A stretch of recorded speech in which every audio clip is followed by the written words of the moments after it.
Bismillahirrahmanirrahim. Assalamu alaikum. My name is Maria Akram and I am your biology teacher.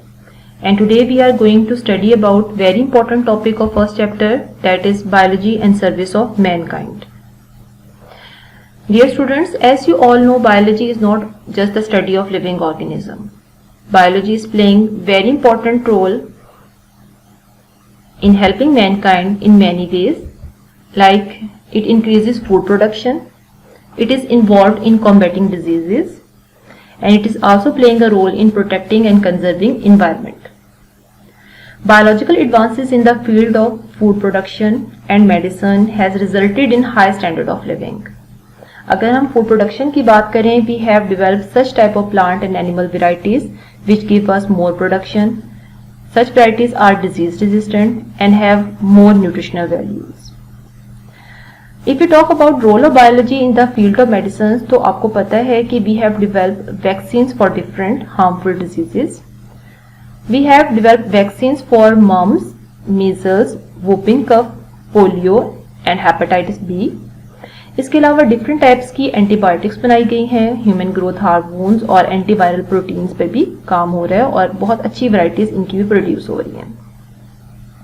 Biology is also playing a role in protecting and conserving environment, जैसे कि there are some bacterial enzymes which we are using to treat sewage water to purify. कुछ ऐसे microbes भी develop किए गए हैं जो कि एक्ट करते हैं एज अ बायोसेंसर, बायोफर्टिलाइजर्स, या there are some microbes which are acting as biopesticide. इसके अलावा फंजाई और एल्गी जो है, it is also be found to reduce pollution of heavy metals by bioabsorption. ये तो कुछ रोल्स थे बायोलॉजी के जो बायोलॉजी डिफरेंट फील्ड्स में परफॉर्म कर रही है और मैंने आपको इसके बारे में थोड़ा ब्रीफली बताया. Now we are going to start in detail how biology is playing role in food protection. Biology is improving existing varieties of plants and animals. With the help of biology we are developing high yield varieties and we are developing such type of varieties which are disease resistant. अब हम की points को देख लेते हैं. आज हम इंशाल्लाह पढ़ेंगे कि what is selective breeding, what is genetic engineering. हम डिस्कस करेंगे क्लोनिंग और टिश्यू कल्चरिंग को. I will tell you about use of insecticide and fungicide. Biological control, integrated disease management को भी आज हम इंशाल्लाह अपने लेक्चर में शामिल करेंगे. हम देखेंगे कि what is hydroponic culture technique और ये किस तरीके से यूज होती है और हमें किस तरीके से फायदा देती है. और लास्टली हम आज फूड प्रिजर्व करने के डिफरेंट मेथड्स को भी स्टडी करेंगे. Let's start with selective breeding. Selective breeding की जो टर्म है ये आपके लिए नई नहीं है. आप लोगों ने ऑलरेडी सिलेक्टिव ब्रीडिंग के बारे में 10th क्लास में पढ़ा हुआ है. व्हाट इज सिलेक्टिव ब्रीडिंग, होता क्या है, डिफाइन कैसे करते हैं इसे हम. Selective breeding means intentional breeding between individuals for certain traits और combination of traits. In selective breeding, animals and plants having desirable characters are selected for breeding. In this way, many new generations with desirable characters are produced. And animals which are produced through selective breeding are called breeds, while bred plants are called varieties or cultivars. In selective breeding, we use the principle of genetics and we are able to produce better varieties of wheat, corn and rice. जैसे मैं आपको थोड़ी सी wheat के बारे में example दूं, हमने wheat की ऐसी वेराइटीज प्रोड्यूस कर ली हैं जो कि ना सिर्फ हाई यील्डिंग है बल्कि दूसरी तरफ they are disease and drought salinity resistant. इसके अलावा they are ornamental plants with particular flower shapes and colour, और हमने इन्हें सिलेक्टिव ब्रीडिंग के थ्रू प्रोड्यूस किया है. Poultry breeders have developed broilers for getting quick and cheap white meat. We all know about broilers. Broilers ऐसी मुर्गियां होती हैं जिससे हमें बहुत क्विक और चीप वाइट मीट हासिल होता है. और ये मुर्गी जो है टेक्स जस्ट 6 वीक्स और 6 हफ्तों में ये मुर्गी तैयार हो जाती है और क्विक सोर्स है वाइट मीट का. इसके अलावा दूसरी तरफ वी हैव लेयर्स जो कि इट डेट्स फॉर एग्स, और ये मुर्गी तकरीबन 4 महीने में तैयार होती है और सारा साल अंडे देती है.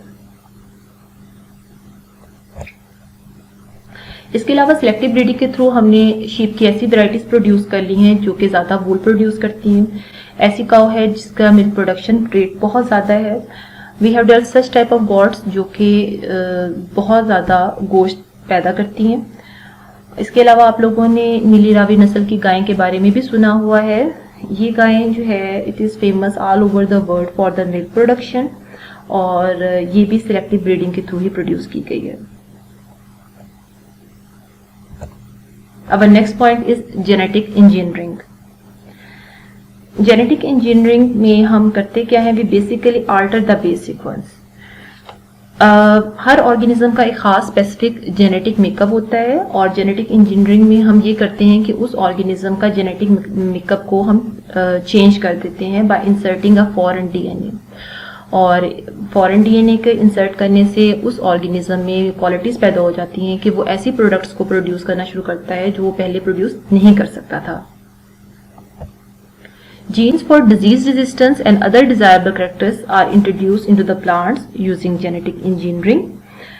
Genetic engineering के through we have developed such plants which have desirable characteristics. For example, their production rate is increased. They have more resistance against diseases and insects.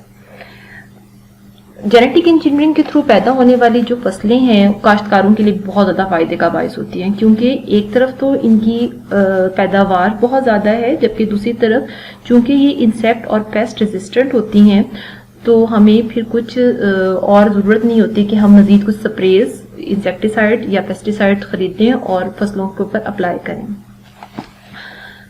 अब ऐसे प्लांट जिनका हम जेनेटिक मेकअप चेंज कर देते हैं we call them transgenic. अब इसे define कैसे करेंगे? Plants having foreign DNA incorporated into the cell are called transgenic plants.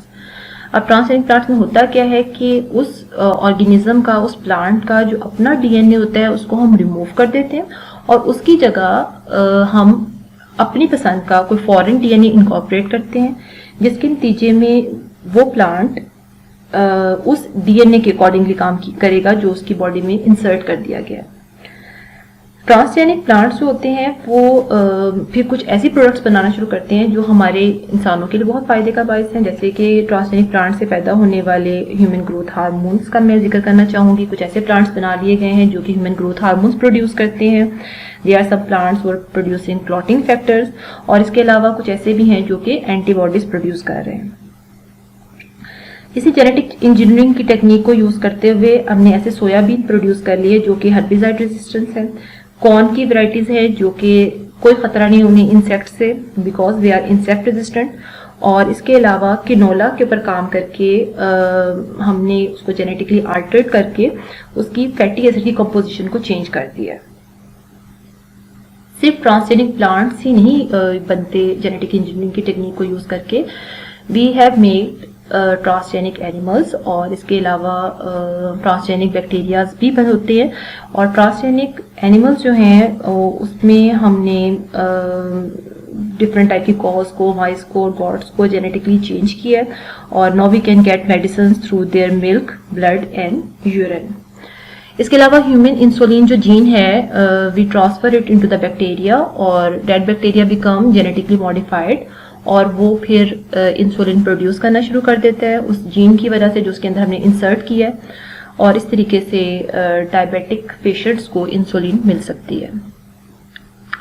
अब ये जो ट्रांसजेनिक प्लांट्स हमने बनाए हैं, how can we propagate it? Transgenic plants को प्रोपिगेट करने के लिए हमारे पास दो तरीकाकार है। First one is the cloning and the second one is the tissue culturing. Cloning को हम डिफाइन करेंगे production of genetically identical copies of organisms और cells by asexual reproduction. Asexually हम डिफरेंट टाइप की नहीं, एसेक्सुअली हम आइडेंटिकल कॉपीज बनाते हैं ऑर्गेनिजम्स और सेल्स की, और फिर इन सेल्स या ऑर्गेनिजम्स को हम प्रोपिगेट करते हैं by the method tissue culturing techniques. इस टिश्यू कल्चर टेक्निक के बारे में भी आपने 10th क्लास में ऑलरेडी पढ़ चुके हैं। टिश्यूज, इसमें क्या होता है कि प्लांट की किसी बॉडी पार्ट से हम टिश्यू निकालते हैं और उसके बाद we put this tissues in a suitable medium. In the suitable medium mass of the cell that's का केलोसिस विल प्रोड्यूस, और उसके बाद उस मास ऑफ सेल को हम ट्रांसफर करते हैं डिफरेंट हार्मोन्स में for the production of stem and root. And finally callus grow into a new small plant, और फिर उस स्मॉल प्लांट को हम प्लांट कर देते हैं डिफरेंट पॉट्स और फील्ड्स में। Here is the picture. इस पिक्चर में आप देख सकते हैं कि किस तरीके से टिश्यू कल्चर की टेक्निक को यूज करके हमने बहुत बड़े पैमाने पर ट्रांसजेनिक प्लांट्स को प्रोपिगेट किया है, इनको काश्तकारी पॉसिबल की है। Our next point is control of plant pathogens.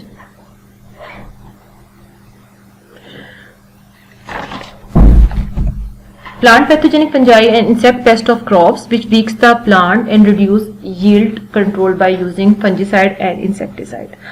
अब जो plants हैं they face the problem of pest and insects, और हम इस प्रॉब्लम को सॉल्व करने के लिए डिफरेंट टाइप के पेस्टिसाइड और हर्बिसाइड जो है वो इस्तेमाल करते हैं। लेकिन हमेशा इस बात को याद रखें कि these pesticides benefit crops but can cause serious negative impact on environment. अब हम इसके कुछ डिसएडवांटेजेस देखते हैं कि किस तरह ये फंजीसाइड्स या पेस्टिसाइड जो हैं वो नुकसान का बायस हो सकते हैं। फर्स्ट ऑफ ऑल तो ये ह्यूमन हेल्थ के लिए जो है बहुत प्रॉब्लमेटिक है। ह्यूमन हेल्थ की नॉर्मल फंक्शनिंग को ये केमिकल्स डिस्टर्ब करते हैं, और जब इन केमिकल्स की कुछ मिकदार हमारी बॉडी में शामिल होना शुरू होती है तो ये जो हमारी बॉडी का जो नेचुरल सिस्टम है नॉर्मल फंक्शनिंग का वो डिस्टर्ब होता है।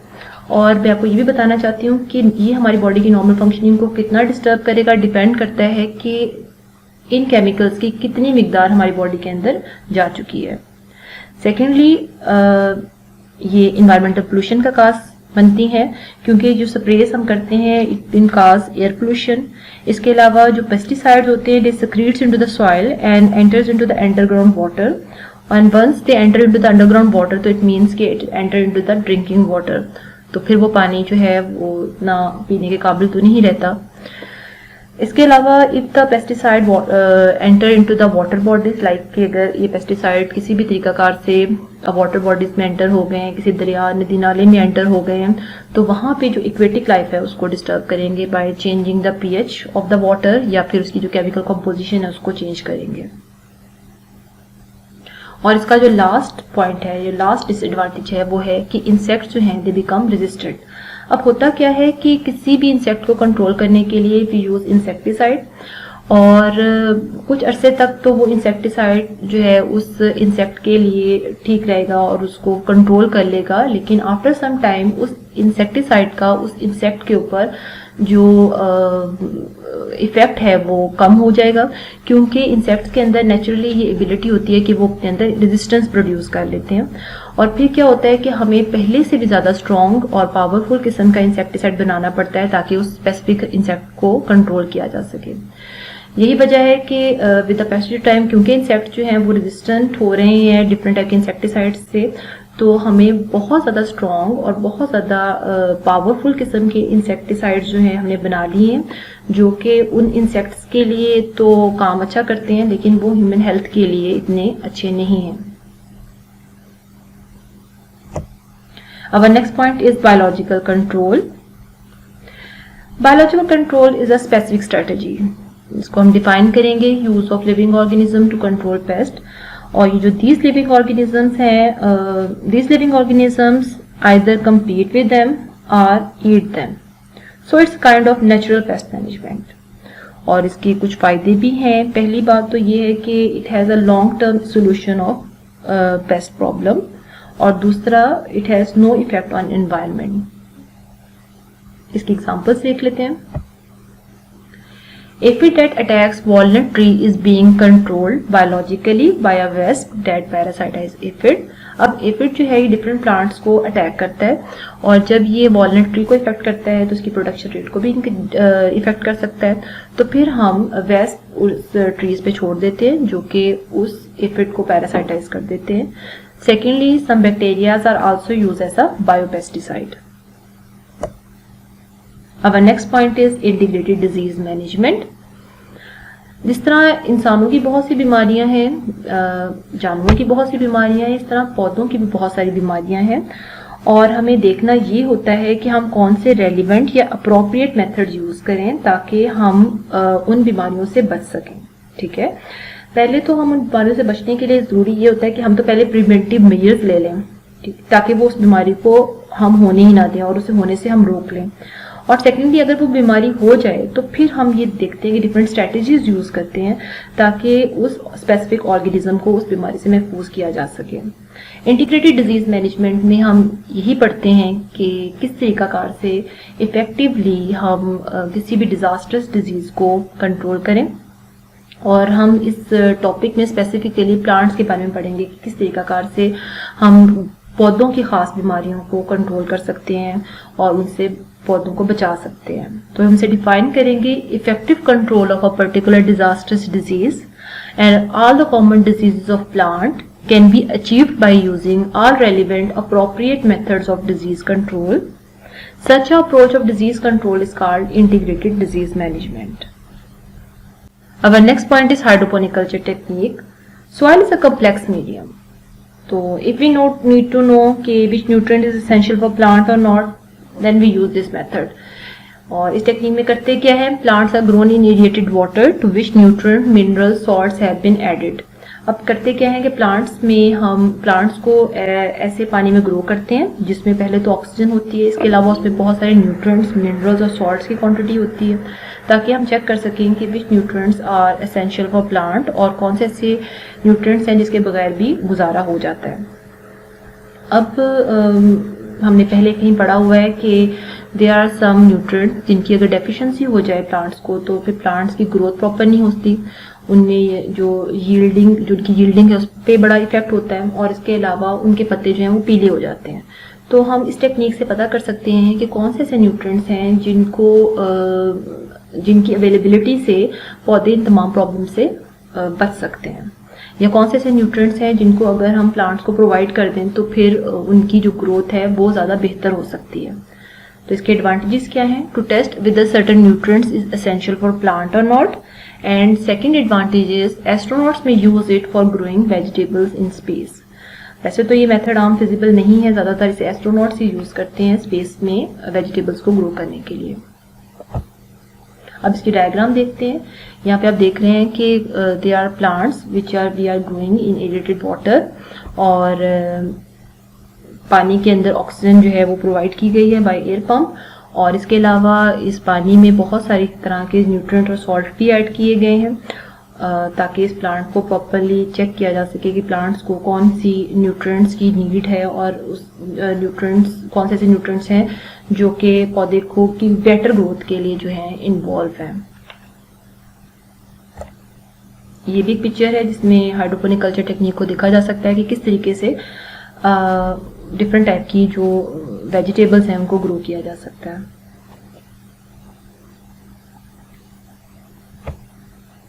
Our last point is food preservation. Different techniques have been developed for food preservation like drying, freezing or sterilization. We use these techniques to protect food from spoilage, and secondly use and transport over long distance without damaging its quality. अब food को preserve करना क्यों ज़रूरी है? पहली बात तो ये है कि हम फूड को इसलिए प्रिजर्व करते हैं ताकि फूड को हम लंबे अरसे तक स्टोर कर सकें और उसे स्पॉइलिंग से बचाया जा सके। सेकेंडली फूड प्रिजर्वेशन इसलिए भी की जाती है क्योंकि आपको पता है कि डिफरेंट फूड आइटम्स को एक जगह से दूसरी जगह ट्रांसफ़र किया जाता है, ट्रांसपोर्ट किया जाता है, तो हम फूड को पहले ही कुछ इस तरह से प्रिजर्व कर लें ताकि वो लॉन्ग डिस्टेंस को कवर कर सकें और उसकी क्वालिटी जो है वो भी मुतासिर ना हो। फूड प्रिजर्वेशन का जो एक मेथड है पास्चराइजेशन, आज उसको हम डिस्कस करते हैं। पास्चराइजेशन का जो मेथड था it was developed by Louis Pasteur, और इसमें होता क्या है, the partial sterilisation of a product such as milk to make it safe for consumption and improve its keeping quality. इस टेक्निक में हम क्या करते हैं कि पैकेज्ड और नॉन पैकेज फूड आइटम्स को खास टेम्परेचर पे हीट करते हैं, और in this heat treatment process destroy pathogenic micro organism, और ये वो माइक्रो ऑर्गेनिजम्स होते हैं जो कि उस फूड को स्पॉइल करने में रोल प्ले कर रहे होते हैं। और ये मेथड जो है बहुत ज़्यादा इफेक्टिव है for the preservation of milk and milk products. यहाँ हमारा आज का टॉपिक ख़त्म हुआ। मैं अब आपको जल्दी से सारा जो हमने पढ़ा उसे रिकैप्चुलेट कर देती हूँ।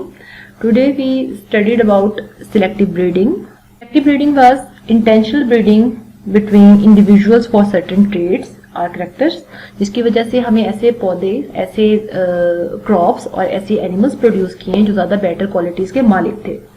इसके अलावा हमने जेनेटिक इंजीनियरिंग के बारे में पढ़ा। जेनेटिक इंजीनियरिंग में पढ़ा कि किस तरीके से किसी ऑर्गेनिज्म का जेनेटिक मेकअप जो है वो चेंज कर दिया जाता है और फॉरेन डीएनए इनकी इंसर्शन की वजह से वो ऑर्गेनिजम्स इस काबिल होते हैं कि कुछ ऐसे प्रोडक्ट्स बनाना शुरू कर दें जो वो पहले नहीं बना सकते थे।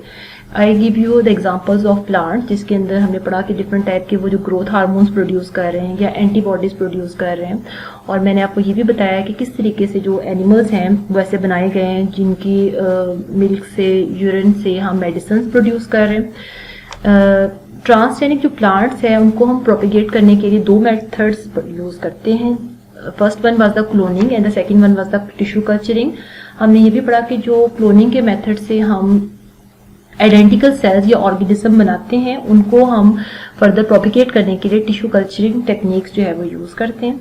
टिश्यू कल्चर टेक्निक में हम क्या करते हैं कि प्लांट की बॉडी के किसी भी टिश्यू को निकालते हैं और उसको सूटेबल ग्रोथ मीडियम में डालते हैं और फिर उसके बाद उसे डिफरेंट हार्मोन्स में भी रखा जाता है ताकि मास ऑफ सेल जिसे केलोसिस कहेंगे वो बन जाए। और फाइनली जब प्लांट के डिफरेंट पार्ट्स बन जाते हैं तो उसको प्लांट्स को हम डिफरेंट पॉट्स में डाल देते हैं और इस तरीके से हमारे पास एक बहुत ज़्यादा बड़ी मिकदार में, बहुत बड़ी तादाद में ऐसे प्लांट्स पैदा हो जाते हैं जो कि ट्रांसजेनिक होते हैं। इसके अलावा मैंने आपको बताया कि किस तरीके से जो फंजीसाइड्स हैं, पेस्टिसाइड हैं, वो प्लांट्स के लिए तो बेहतर है लेकिन उनका जो रोल है इन्वायरमेंट के लिए वो इतना कुछ सूटेबल नहीं है।